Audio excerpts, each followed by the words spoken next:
La otra pregunta que te quisiera hacer, Jorge, que es una pregunta bien interesante, ¿cómo influyeron los Beatles en tu carrera musical?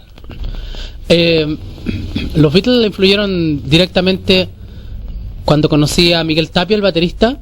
Yo antes no conocía a los Beatles, había grabado una cosa de la radio. Yo el año 79 conocí a Miguel, cuando yo tenía 13. Y yo lo único que cachaba de música era los Bee Gees, Kiss, Queen, Casey, lo que estaba de moda, y no conocía mucho de la música de los 60. Y cuando entré al liceo, una de las primeras personas con las que conversé fue Miguel.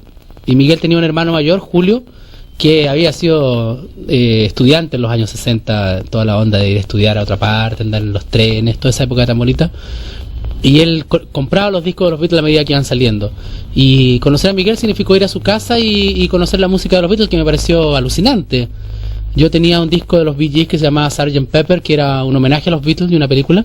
Me gustaba mucho, pero cuando escuché la versión original de los Beatles, encontraba que era más moderno y más actual que lo que habían hecho los Bee Gees ahora mismo.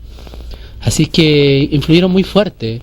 Con Miguel nosotros jugábamos a Lennon y McCartney, me acuerdo, en el colegio, cantando, y las primeras canciones que tratamos de hacer eran un poco así, o sea, yo hacía la música y Miguel hacía la letra, tratamos de hacer un dúo como compositores, pero al final yo empecé a escribir solo y la historia se empezó a repartir. Pero los Beatles han sido importantes para mí y para la gente que me rodea. Ok, por ejemplo, hablemos un poco de lo que fue tu historia con Los Prisioneros. Una pregunta clave: ¿por qué crees que se separaron Los Prisioneros, digamos, sabiendo que estaban en uno de sus momentos cúlmines de su carrera? Bueno, a nivel de éxito y de arrastrar gente y vender discos, estábamos en un momento muy bueno, ¿verdad? Pero a nivel creativo y colaboración estábamos en un momento muy malo. No trabajábamos juntos hace ratazo. En realidad, el último disco que Los Prisioneros editaron, El Corazones, fue una grabación donde solo participé yo, y no participó ni Miguel, ni Claudio, ni la Cecilia. Entonces era un disco solista. Todas esas canciones, Tren al Sur, Estrechez de Corazón, eran canciones solistas mías, que luego a la hora de entrar a la cancha las tocábamos todos juntos. Y en concierto podíamos rendir bastante bien, pero no había posibilidad de entrar juntos a un estudio y hacer algo creativo. Esa es la razón de nuestra separación. Una pregunta que se hace a muchos fanáticos como yo, de Los Prisioneros, y de ti, Jorge, que se hacen muchos amigos que están viendo el programa, es, por ejemplo, si tú crees que algún día se vuelvan a reunir Los Prisioneros. Yo creo que alguna vez nos juntaremos a tomar once, algo así, o sea, sería tonto que no. La verdad es que Claudio, el guitarrista, se fue en malos términos con el resto de la banda y de ahí no lo vimos más. O sea, yo lo he visto un par de veces en 3 años, 4 años ya. Lo he visto 2 veces, no me ha pescado mucho, y los demás no lo han visto y tampoco tienen muchas ganas de tener un contacto con él, entonces es un poco complicado. De hecho, el que unió a Miguel y a Claudio como amigo fui yo, porque yo era el mejor amigo de Claudio por un lado y el mejor amigo de Miguel por otro. Y ellos dos como que ya no tienen nada que ver, así que una unión de Los Prisioneros para trabajar yo la veo imposible, pero como amigos deberíamos juntarnos. ¿Qué significó para ti que MTV Latino, que se inauguró hace poco por televisión por cable, se haya inaugurado con un video de Los Prisioneros, específicamente con el tema We Are Soul American Rockers? Bueno, es grosso, es muy bonito el fanatismo que tiene el director de MTV, Alex, por la música que hacía Los Prisioneros y por la que hago yo. Yo se lo agradezco mucho a él. En cada ciudad, en cada pueblo o en cada país siempre había un primer fanático que era el que tenía los cassettes y se los mostraba a sus amigos o llamaba a las radios. Así fue como entramos en muchos lugares. Pero tocó que en Estados Unidos el fanático loco que le gustaban Los Prisioneros y que transmitía con ellos y que se lo mostraba a sus amigos en fiesta era el director de MTV. Entonces es como una cosa de él, o sea, Los Prisioneros son una banda muy latinoamericana, muy sudamericana, y pienso que eso impulsó a que a ellos les guste tanto y que hayan partido con eso, porque los norteamericanos de origen latino tienen mucha nostalgia por Sudamérica, lo echan mucho de menos, y Los Prisioneros era la banda que representaba más eso, mucho más que las bandas españolas o las argentinas.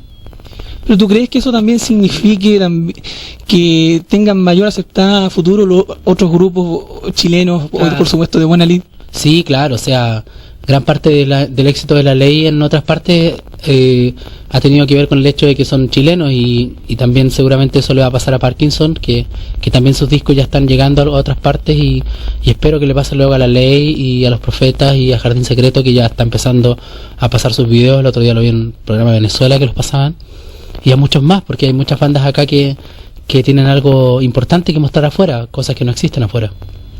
Sobre La Ley, justamente quiero preguntar, ¿qué opinión tienes tú de este grupo chileno? Bueno, encuentro que ellos son personas que han trabajado muy seriamente muchos años, que han logrado consolidar un estilo y un espectáculo diferente a los de los demás, y que tiene un equilibrio muy curioso. O sea, la cosa entre batería, bajo, el Andrés que toca la guitarra, los teclados y el cantante es muy equilibrado, y eso se da poco. Sobre todo me gustaría resaltar la buena onda y el carisma del cantante, que lo encuentro grosso, y encuentro que canta muy bien y que es muy choro como persona. Bueno, ahora hablando también ahora de Jorge González solista, ¿cómo definirías tú tu primer álbum como solista? Bueno, yo lo encuentro choro por un lado, pero lo encuentro fome por otro, porque la aventura de hacer un disco con montones de músicos de sesión experimentados y grabarlo todo en Los Ángeles con un gran presupuesto, hizo que se ganaran cosas en el aspecto técnico y de alta fidelidad, pero hizo que se perdieran otras en el aspecto folclórico, que era una cosa que Los Prisioneros llegaron a manejar de una forma muy original. O sea, esa cosa artesanal y de ciudad, ¿no? De santiaguino o de chileno que nos costó mucho conseguir, y que de alguna manera en este disco se perdió por tocarlo con pura gente profesional y de sesión. Entonces, el primer disco mío lo considero como un experimento curioso. Considero que las canciones, hay algunas que son muy buenas, pero que cuando estaban en la grabación de demostración en Santiago, en casa, con menos elementos, tenían más fuerza. Pienso que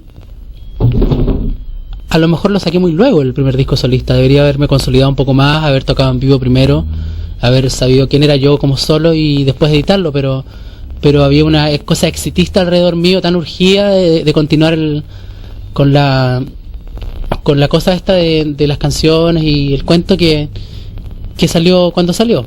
Igual es un disco muy interesante y me parece mucho mejor que muchas otras cosas que están sonando, pero al mismo tiempo creo que podría haber dado mucho más de sí.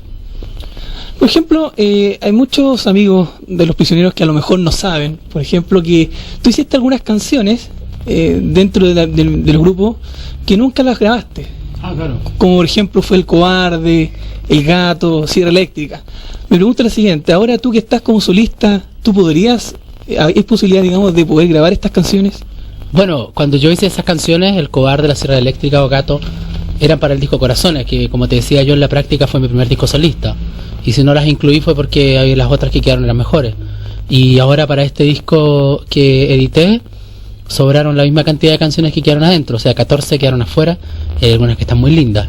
Pero yo no suelo mucho echar mano de canciones antiguas, me gusta hacer nuevas, me gusta que las canciones representen en el tiempo lo más cercano posible a cuando las voy a cantar en el escenario, porque cuando uno le toca cantar un tema muy viejo te da una lata, o sea, ya no estáis ni ahí, lo tenéis que cantar igual. Pero ¿no crees que si tú las grabaras ahora, no crees que serían un gran éxito en las radios? No sé, eso nunca se sabe, uno nunca sabe qué es lo que va a gustarle a la gente, qué es lo que le va a gustar a la radio, eso es tan relativo, es una aventura. ¿Tú crees que tendrás el mismo éxito que tuviste con Los Prisioneros?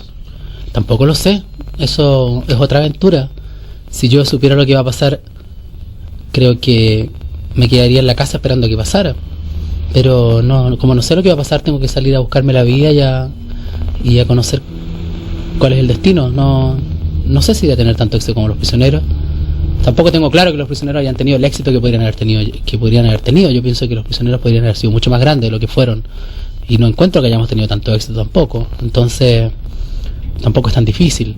Pero eso lo dirá el tiempo, y por otra parte a mí lo que más me interesa es hacer buenos discos y progresar y saber que estoy haciendo algo que a mí personalmente y a la gente que lo oye me está llevando para algún lado.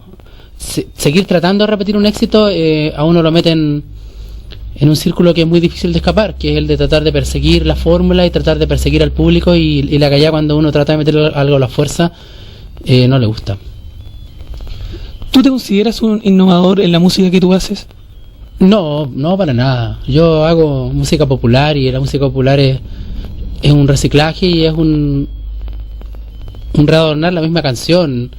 No soy un innovador en la medida de que fue gente como Kraftwerk o que fueron gente como los mismos Beatles, a pesar de que los Beatles también eran gente que reciclaba mucho lo que estaba pasando alrededor y ellos lo sintetizaban.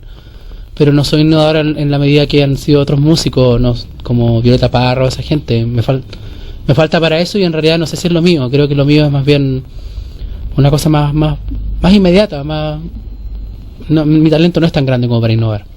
Una pregunta, la última pregunta para terminar la entrevista en el día de hoy, que se me olvidó hacerte al principio. ¿Dónde va a ser tu recital el 22 de enero? Todavía no se sabe, a lo mejor en el estadio, a mí me gustaría tocar en el Teatro Municipal, a lo mejor en alguna disco, a lo mejor al aire libre, lo vamos a saber pronto. Bueno, Jorge, realmente te damos las gracias, te doy las gracias en nombre de todos los jóvenes que están viendo el programa Conexión Imagen. Y antes de despedirnos, me gustaría que tú nos le mandaras un saludo a todos los jóvenes y a nuestra conductora Patricia que te están mirando en este momento. Bueno, un beso, Patricia, y un abrazo a toda la gente que ha estado viendo y la gente que ha estado produciendo el programa. Muchas gracias. Bueno, y invitarlo además, aprovecha de invitarlo el 22 de enero a tu recital, bueno, que sea donde sea, yo creo que sin duda se va a llenar como se llenaron cuando viniste con los prisioneros a Iquique. Bueno, claro, están todos invitados, vengo con mi nueva banda, va a venir mi hermano, va a venir el Feto, va a venir el Oscar, si podemos vamos a traer a Oscarín, vamos a venir todos los amigos y el familión a tocar y creo que lo vamos a pasar muy bien, más allá de cuál sea... digamos, las cifras o esas cosas, pienso que va a ser muy bueno reencontrarme con Iquique y reencontrarme con el público del norte que fue tan cariñoso con mi banda. Tú, cuando vengas, hagas tu recital el 22 de enero, ¿cuántos días vas a estar aproximadamente acá? ¿Cuánto va a llegar? ¿Cuándo te vas a ir? No lo sé todavía. No está claro todavía.